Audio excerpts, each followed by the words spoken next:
Quarter இருக்கு, ஆனா water இல்லையே. ஒரு பீர் பாட்டில் ரெடி பண்றதுக்கு 120 லிட்டர் தண்ணி செலவாகுது. ஒரு கார் ரெடி பண்றதுக்கு 70 லட்சம் லிட்டர் தண்ணி செலவாகுது. ஃபேக்டரி வேணாம்னு நாங்க சொல்லவே இல்ல.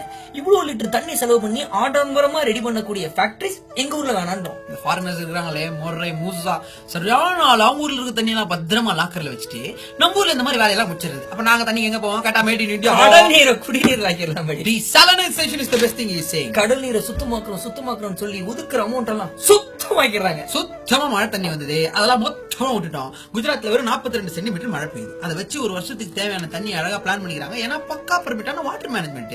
ஆனா இங்க சென்னையில மட்டும் 120 சென்டிமீட்டர் மழை பெஞ்சது. தண்ணி எங்கப்பா? எங்கப்பா? சீனால 22,000 டேம் இருக்கு. அதே அளவு மக்கள் தொகை கொண்ட இந்தியால 4,300 டேம் தான் இருக்கு. கொஞ்சோண்டு மக்கள் தொகை இருக்கிற அமெரிக்கா கூட 6,635 டேம் வச்சிருக்காங்க. டேம் கட்ட கொடுத்த காசுல தான் நான் ஒரு 3-4 பீச் ஹவுஸ் கட்டிட்டேன். அதுலயும் தண்ணி இருக்கு, இதுலயும் தண்ணி இருக்கு. அப்புறம் என்ன?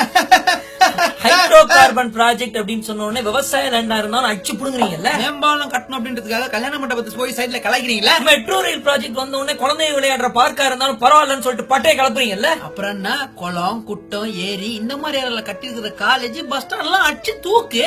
தண்ணி முக்கியம். Water is very very important. கொஞ்சம் ஏ தாமரை பட கொஞ்சம் ஏ எனக்கு வேண்டாம்.